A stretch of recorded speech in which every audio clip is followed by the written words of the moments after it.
Halo semuanya, kembali lagi bersama saya di channel Imanime, sebuah channel yang akan membahas tentang semua hal unik yang ada di Sulawesi Selatan dan masih banyak lagi.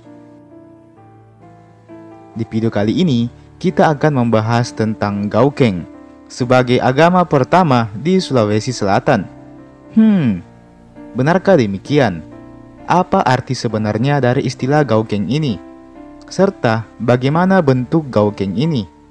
Apakah benar ini sebuah kepercayaan agama? Dan sejak kapan kepercayaan ini mulai dikenal?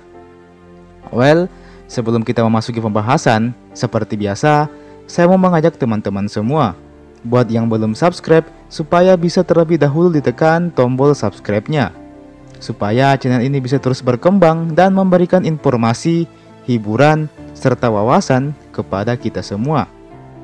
Oke? Kalau sudah, langsung saja. Mari kita masuk ke pembahasan. Inilah dia, Gaukeng sebagai agama pertama di Sulawesi Selatan. Apa itu Gaukeng? Istilah Gaukeng mungkin masih terdengar asing bagi sebagian besar orang, bahkan untuk orang di Sulawesi Selatan itu sendiri. Saya pun juga telah berusaha mencari informasi mengenai istilah yang satu ini. Namun informasi yang saya dapatkan sangatlah minim.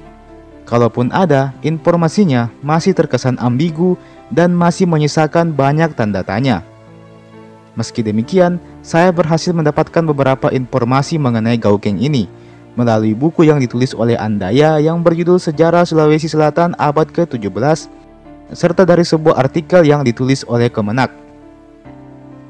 Jadi, apa itu Gaukeng? Gaukeng adalah sebuah benda. Dalam bahasa Bugis disebut Gaukeng, sedangkan dalam bahasa Makassar disebut dengan Gaukang.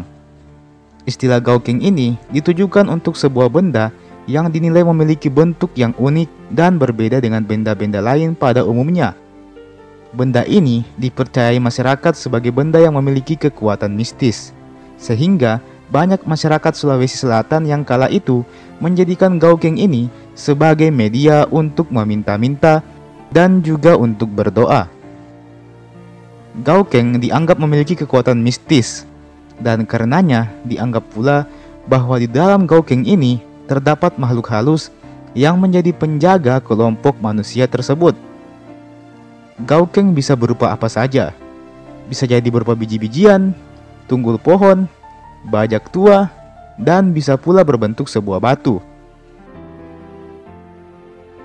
Dahulu kala, di Gaukeng ini biasanya disediakan tempat pelayanan, kebun, dan juga kolam yang digunakan untuk merawat benda Gaukeng tersebut, dan juga digunakan untuk merawat orang yang menemukan Gaukeng tersebut. Ya, orang yang menemukan Gaukeng ini nantinya akan dianggap sebagai pemimpin dalam suatu komunitas. Jadi, apabila ada orang yang menemukan Gaukeng, maka dia akan dianggap sebagai pemimpin dan dihormati oleh para anggota-anggota lainnya. Dia akan dianggap sebagai pemimpin dari kelompok tersebut. Dia dianggap sebagai orang suci dan juga dianggap sebagai perantara dari Gaukeng itu sendiri. Jadi, dia sudah kayak juru bicara yang menghubungkan antara Gaukeng dan juga masyarakat di kala itu. Dan tahukah kalian kalau jumlah Gaukeng ini tidak hanya satu, melainkan ada lumayan banyak. Jadi, setiap ditemukannya Gaukeng ini, maka akan terbentuk suatu komunitas atau kelompok masyarakat. Alhasil, jadilah komunitas-komunitas Gaukeng yang lumayan banyak dan tersebar di seluruh Sulawesi Selatan kala itu. Percaya atau tidak percaya, dari komunitas Gaukeng ini kemudian berkembang menjadi kelompok masyarakat yang lebih besar lagi, dan semakin lama semakin banyak jumlah pengikutnya. Disinilah kemudian terjadi perpecahan antara kelompok Gaukeng yang satu dengan kelompok Gaukeng lainnya. Lahirnya banyak konflik ini membuat kekacauan sering terjadi kala itu. Dan dari sinilah kemudian datang seseorang yang mendamaikan mereka semua, sekaligus menyatukan para komunitas Gaukeng tersebut ke dalam suatu bentuk pemerintahan yang baru, yang kemudian disebut dengan kerajaan. Ya, orang tersebutlah kemudian yang dikenal dengan sebutan Tomanurung. Jadi, Dari tangan Tomanurung inilah yang kemudian menjadikan komunitas Gaokeng tersebut menjadi sebuah kerajaan seperti Luwu, Bone, Goa, Siang, dan sebagainya.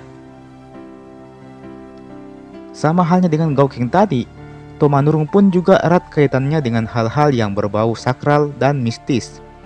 Sehingga tak jarang apabila banyak yang menyebutkan bahwa Tomanurung ini aslinya adalah penduduk langit yang turun ke bumi demi mendamaikan para manusia yang saling berselisih kala itu. Salah satunya pun juga terdapat dalam buku Ilagaligo. Kalau teman-teman penasaran soal Tomanurung ini, bisa cek video saya yang membahas soal Tomanurung di channel ini. Selengkapnya link di deskripsi. Jadi, apa sebenarnya Gaokeng ini?